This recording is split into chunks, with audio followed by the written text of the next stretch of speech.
Picture this.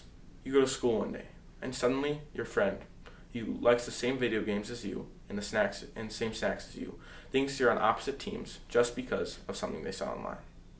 It's kind of scary, right? How did we reach the point where people are fighting over their opinions so much? Hi everyone. Today, we are talking about something super important, political extremism.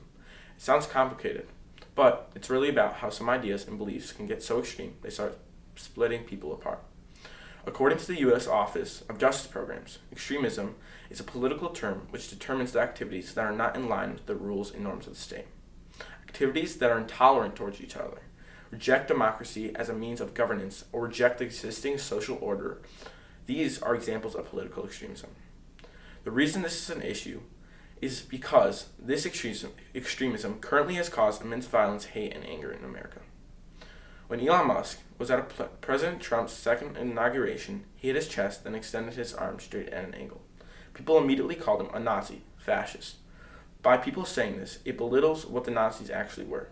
Nazis weren't just people who extended their arms out. They were people that caused World War II, that killed around 6 million Jews, and created kill and concentration camps to torture, kill, and starve Jewish people, just because they're Jewish.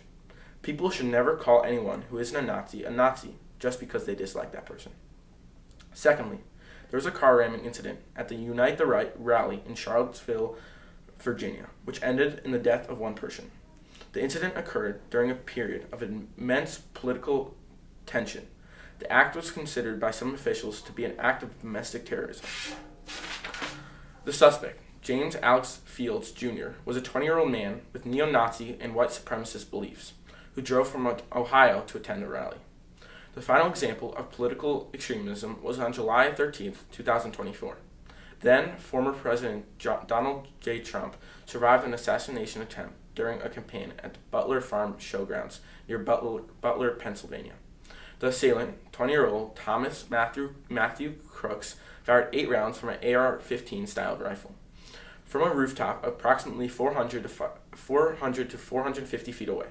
One of the bullets struck Trump in the upper right ear. The assailant also shot one rally attendee, Corey Compertor, and critically injured 2 others. The assailant was killed by Secret Service 16 seconds after starting the attack. A world without political extremism would likely have more constructive political arguments, greater social bonds, and potentially a more stable government.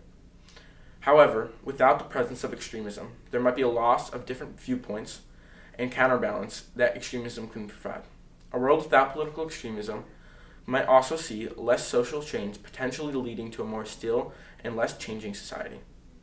A way that the world can get rid of this is by people learning to accept others' views and how they might be different from their own. Learning to be respectful during arguments and conversations, and not go straight to violence when angry. We can accomplish this by teaching these skills in school and by role models doing these things. Most likely, the whole world won't hear me, but you will. I'm telling you to do what is right and respect others' views and say violence is wrong.